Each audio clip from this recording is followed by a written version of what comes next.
الحمد للہ رب العالمین والصلاة والسلام علی سید المرسلین اما بعد فاعوذ باللہ من الشیطان الرجیم بسم اللہ الرحمن الرحیم۔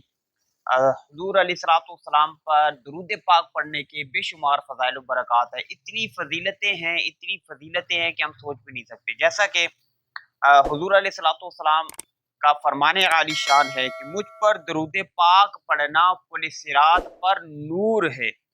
جو روز جمعہ مجھ پر 80 بار درود پاک پڑھے، اللہ تبارک و تعالیٰ اس کے 80 سال کے گناہ معاف فرما دیتا ہے۔ تو آج جو ہے وہ جمعہ ہے، اور جمعہ جو ہے یہ بڑی ہی برکتوں والا، بڑی ہی رحمتوں والا دن ہے، اور مسلمان کے لیے تو اس کی شان ہی نرالی ہے۔ تو حضور علیہ الصلوۃ والسلام پر درود پاک جو ہے وہ کثرت سے پڑھتے رہا کریں، اپنی زندگی میں یہ معمول بنا لیں کہ حضور علیہ الصلوۃ والسلام پر جو ہے وہ کم از کم دن بھر میں جو ہے وہ 313 مرتبہ تو درود پاک پڑھ ہی لیا کریں۔ کہ علماء کرام فرماتے ہیں کہ جو شخص 313 بار درود پاک پڑھتا ہے، اللہ تبارک و تعالیٰ اس پر، یعنی وہ بندہ جو ہے وہ کثرت کے ساتھ درود پاک پڑھنے والوں میں شمار کیا جاتا ہے۔ تو حضور علیہ الصلوۃ والسلام پر کثرت کے ساتھ درود پاک پڑھنا جو ہے یہ بہت ضروری ہے۔ تو اللہ جو ہے ہمیں یہ سمجھنے کی توفیق عطا فرمائے کہ حضور علیہ الصلوۃ والسلام پر ہم کثرت کے ساتھ درود پاک پڑھنے والے بن جائیں۔ ایک بادشاہ تھا، ایک فرضی حکایت ہی صحیح، اگر اس حکایت کی کوئی حقیقت نہیں ہے تو کچھ نہیں کہا جا سکتا، لیکن اس میں عبرت ہی عبرت ہے۔ مسلمان کے لیے اس میں بہت ساری عبرت ہے۔ اگر ہم اس سے عبرت لینا چاہیں، اپنے لیے فکر آخرت لینا چاہیں، اپنی زندگی کو اس میں سنوارنا چاہیں، تو ہمارے لیے بہت ساری عبرت ہی عبرت ہے۔ ایک بادشاہ تھا، وہ اپنے مصاحبوں کے ساتھ یعنی سپاہیوں کے ساتھ جو ہے وہ کسی باغ کے قریب سے گزر رہا تھا، اور اس نے دیکھا کہ باغ میں سے کوئی شخص جو ہے وہ سنگریزے یعنی چھوٹے چھوٹے پتھر جو ہے وہ پھینک رہا ہے۔ ایک سنگریزہ جو ہے یعنی ایک چھوٹا سا جو پتھر ہے وہ خود اس بادشاہ کو بھی آ کر لگا۔ اس نے خدام کو دوڑایا اور جا کر کہا کہ یہ جو چھوٹے چھوٹے پتھر پھینک رہا ہے، سنگریزے پھینک رہا ہے، اس کو پکڑ کے میرے پاس لے کر آؤ۔ چنانچہ خدام جو ہے، اب بادشاہ ہے، بادشاہ کے کہنے پہ وہ دوڑے، اور دوڑتے دوڑتے جو ہے اس کو پکڑ کے لے کر آئے۔ بادشاہ سلامت نے کہا کہ کیا تم جانتے ہو کہ یہ سنگریزے جو ہیں یہ کیا ہیں، اور تمہیں ملے کہاں سے؟ یہ جن کو تم پھینک رہے ہو یہ چیز کیا ہے؟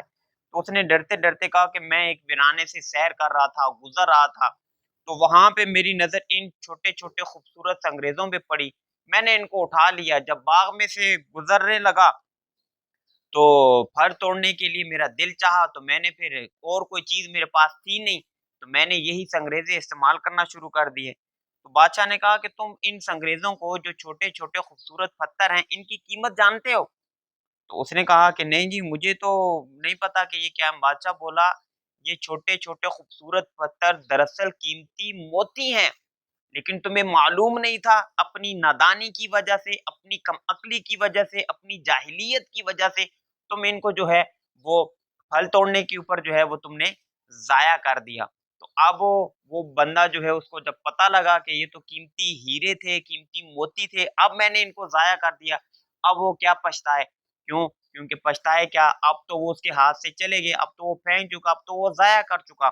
تو اب یہ جو حکایت ہے اس میں ہمارے لیے بہت ساری عبرت ہے، ہمارے لیے عبرت کا سامان ہی سامان ہے کہ یہ جو زندگی ہے، یہ جو زندگی کے لمحات ہیں، یہ جو ہم سانسیں لے رہے ہیں، یہ انہی قیمتی موتیوں کی طرح ہیں، جن کو اگر ہم اپنی نادانی کی وجہ سے ضائع کر دیں گے تو پھر کیا ہے کہ یہ واپس تو آئیں گے نہیں۔ یہ لمحات، یہ ٹائم، یہ وقت جو گزر گیا وہ تو واپس نہیں آنے والا، اور جو واپس نہیں آتا تو پھر کیا ہے، اگر جو اچھے انداز پہ استعمال کرے اس کو اچھا صلہ ملے گا، جو اس کو برے انداز پہ استعمال کرے اس کے لیے پھر ندامت ہی ندامت ہے۔ اللہ تبارک و تعالیٰ نے اپنے بندوں کو ایک خاص وقت کے لیے اور ایک خاص مقصد کے لیے اس دنیا میں بھیجا۔ وہ مقصد کیا ہے؟ اللہ تبارک و تعالیٰ جو ہے وہ خود قرآن مجید میں ارشاد فرماتا ہے، پارہ 18 سورہ مومنون آیت نمبر 115 میں اللہ تبارک و تعالیٰ جو ہے ارشاد فرماتا ہے، افحسبتم انما خلقناکم عبثا وانکم الینا لا ترجعون۔ ترجمہ کنز ایمان، تو کیا یہ سمجھتے ہو کہ ہم نے تمہیں بیکار بنایا اور تمہیں ہماری طرف پھرنا نہیں۔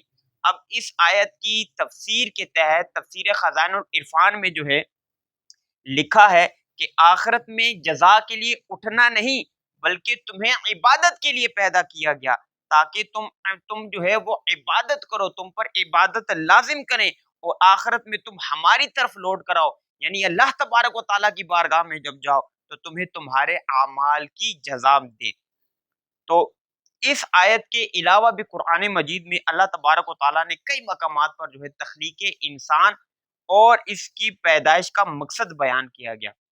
انسان کو اس دنیا میں جو ہے بہت ہی مختصر سے وقت کے لیے رہنا ہے، اور اس وقفے میں اسے قبر و حشر کی طویل معاملات، بے حد طویل نہ ختم ہونے وہ معاملات کی جو ہے وہ اس نے تیاری بھی کرنی ہے۔ انسان کا وقت جو ہے وہ بے حد قیمتی ہے، اب اس قیمتی وقت کو وہ ایسے ہی ضائع کر دے یہ نہیں ہے۔ وقت کیا ہے؟ وقت ایک تیز رفتار گاڑی کی طرح خراٹے بڑھتا ہوا سپیڈ کی طرح جو ہے وہ گزرتا چلا جا رہا ہے، اس کو کوئی نہ روک سکتا ہے، نہ کوئی روک پایا ہے، نہ کوئی روک سکے گا، نہ کسی کے رکنے سے یہ رکتا ہے، نہ کسی پکڑنے سے کسی کے ہاتھ میں آتا ہے۔ جو سانس ایک بار انسان لے لے بعد میں وہ سانس نہیں آتی۔ حضرت حسن بصری رحمۃ اللہ تعالی فرماتے ہیں جلدی کرو، جلدی کرو، تمہاری زندگی کیا ہے؟ یہی سانس تو ہے کہ اگر رک جائیں تو تمہارے ان اعمال کا سلسلہ بھی منقطع ہو جائے جن سے تم اللہ عز و جل کا قرب حاصل کرتے ہو۔ اللہ عز و جل اس شخص پر رحم فرمائے جس نے اپنا جائزہ لیا، اپنے گناہوں پر چند آنسو بہائے، اور یہ کہنے کے بعد آپ رحمۃ اللہ تعالیٰ نے یہ آیت تلاوت فرمائی انما نعد لهم عدا، ترجمہ کنز الایمان، اور ہم تو ان کی گنتی پوری کرتے ہیں۔ اور حجت الاسلام جو ہے امام غزالی رحمۃ اللہ تعالی یہاں گنتی سے مراد آپ کیا فرماتے ہیں کہ سانس کی گنتی ہے، یعنی سانس کی گنتی پوری ہونے تک ہے۔ اور واقعی حضرت حسن بصری رحمۃ اللہ تعالی نے درست ارشاد فرمایا کہ زندگی کیا ہے؟ یہ جو لوگ چلے گئے، ہمیں اگر اللہ نے موقع دیا، ہم لوگ زندہ ہیں، سانس لے رہے ہیں، تو ہمیں تو اللہ کی اور شکر گزاری ادا کرنی چاہیے کہ ہمیں اور نمازیں پڑھنے کا، اور روزے رکھنے کا، ذکر اللہ کرنے کا، تلاوت قرآن کرنے کا ہمیں اور جو ہے وہ موقع مل گیا۔ جو لوگ چلے گئے وہ تو اب نہیں کر سکتے، لیکن ہم تو کر سکتے ہیں، تو ہمیں نیک اعمال جو ہیں وہ کرتے رہنے چاہیے۔ دن جو ہے یہ دن جو ہے یہ کیا ہی اعلان کرتا ہے۔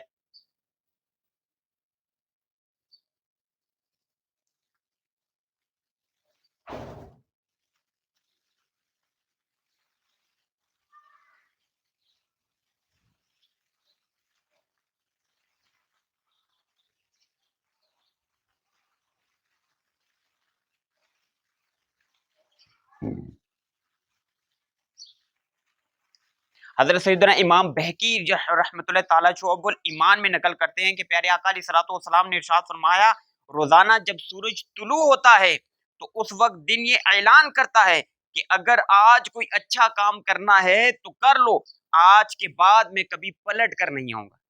ایسا ہی ہے کہ جو دن چلا جائے وہ کیا ہے واپس نہیں آ سکتا۔ جو نیک اعمال کرنے ہیں وہ نیک اعمال کر لیں، کیونکہ بعد میں نیک اعمال کرنے کا موقع نہیں ملتا۔ جو دن نصیب ہو گیا اسی کو غنیمت جان کر جتنا ہو سکے اچھے اچھے کام کر لینے چاہیے، بہتر ہے۔ کل نہ جانے ہم میں لوگ کیا ہے وہ جناب کہہ کے کہتے ہیں، یہ مرحوم کہہ کے پکارتے ہیں۔ آج تو ہمیں چلو جی جناب کہہ کے لوگ پکار لیتے ہیں، کل ہمیں سانس کا پتہ کوئی نہیں کہ مرحوم کہہ کے جو ہے وہ ہمیں لوگ پکاریں۔ یہ کیا ہے کہ مرحوم جو ہے وہ بڑا اچھا آدمی تھا، مرحوم کے ساتھ ہمارے بڑے اچھے تعلقات تھے۔ تو آج کا دن جو ہے وہ جو مل گیا وہ اچھا ہے، بندہ نیک اعمال میں گزار لے۔ اسی طریقے سے پیارے آقا علیہ الصلوۃ والسلام نے ارشاد فرمایا کہ 5 چیزوں سے پہلے غنیمت جانو۔ وہ کون کون سی؟ پہلے جوانی کو بڑھاپے سے پہلے، کہ جوانی میں جو عبادت کر سکتے ہیں، بڑھاپے میں لاچاری ہے، بیماری ہے، اور پتہ نہیں کیسی کیسی بندی آزمائشی ہے۔ دل تو کرتا ہے بڑھاپے میں لیکن بندہ عبادت نہیں کر سکتا۔ جوانی میں طاقت بھی ہے، ہمت بھی ہے، حوصلہ بھی ہے، سب کچھ ہے، بندہ کیا ہے؟ بندہ غافل ہے، عبادت نہیں کرتا۔ بڑھاپے میں کیا ہے؟ کچھ بھی نہیں ہے لیکن عبادت کا دل کرتا ہے تو بندہ عبادت نہیں کر سکتا۔ اس لیے کہا کہ جوانی کو غنیمت جانو اس سے پہلے کہ تم بوڑھے ہو جاؤ، لاغر ہو جاؤ، کمزور ہو جاؤ، بیماریاں تمہیں آگے گھیر لیں۔ اس سے پہلے کیا ہے؟ اپنے آپ کو جو ہے وہ غنیمت جانو کہ آج جوانی ہے اور بندہ عبادت کر لے۔ صحت کو بیماری سے پہلے، کہ آج اللہ تبارک و تعالیٰ نے صحت دی ہے، اچھی صحت ہے تو اس صحت کو اچھے کاموں میں، اللہ کی عبادت میں، جب نماز کا ٹائم ہو بندہ نماز پڑھے، ذکر اللہ کرے، تلاوت کرے، حضور علیہ الصلوۃ والسلام پر درود پاک پڑھے۔ بیماری ہے، بیماری میں تو پھر بندہ کیا کرے؟ دوسروں کا محتاج ہو کر رہ جاتا ہے۔ تو کیا ہے، بیماری سے پہلے اللہ نے اگر صحت دی ہے تو اس صحت کی بندہ قدر کرے۔ تیسرے نمبر پہ فرمایا مالداری کو تنگ دستی سے پہلے، کہ اگر اللہ تبارک و تعالیٰ نے آج مال دیا ہے، دولت دی ہے، پیسہ ہے، تو کیا ہے بندہ زکوٰۃ ادا کرے، غریبوں کی جو ہے وہ مدد کرے، صدقہ دے، اور جو دیگر اچھے اچھے کام ہیں، مسجد بنا لے، مدرسہ بنا لے، غریبوں کے ساتھ جو ہے اچھا کر لے، تو کیا ہے اس سے پہلے کہ بندہ تنگ دست ہو جائے۔ حالات بدلتے دیر ہی نہیں لگتی، دیر ہی نہیں لگتی۔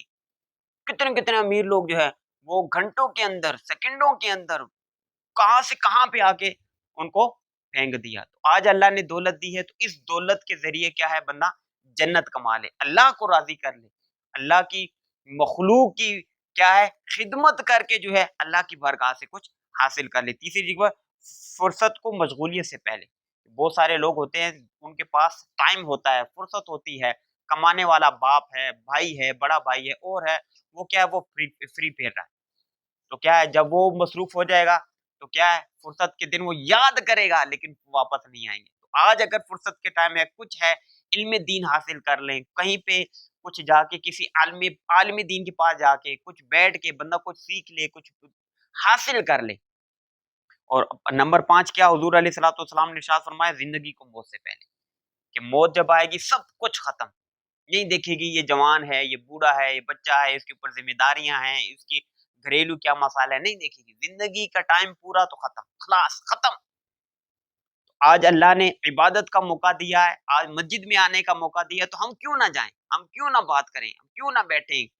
تو اللہ ہمیں جو ہے وہ قدر کرنے کی توفیق عطا فرمائے۔ اسی طریقے سے پیارے آقا علیہ الصلوۃ والسلام نے ارشاد فرمایا 2 نعمتیں ایسی ہیں جن کے بارے میں بہت سے لوگ جو ہیں وہ دھوکے میں، ایک صحت، دوسری فراغت۔ ایک اور جو ہے پیارے آقا علیہ الصلوۃ والسلام کا فرمانے عالی شان ہے، انسان کے اسلام کی خوبیوں میں سے ایک خوبی یہ ہے کہ وہ اس امر کو چھوڑ دیتا ہے جو اسے نفع نہیں دیتا ہے۔ تو بندے کو جو چیز نفع نہ دے، یہ گانے باجے، یہ فلمیں ڈرامے، یہ ماں باپ کا دل دکھانا، یہ نماز قضا کرنا، یہ اللہ کی نافرمانی، یہ گناہوں بھرے چینل دیکھ، یہ کیا ہے؟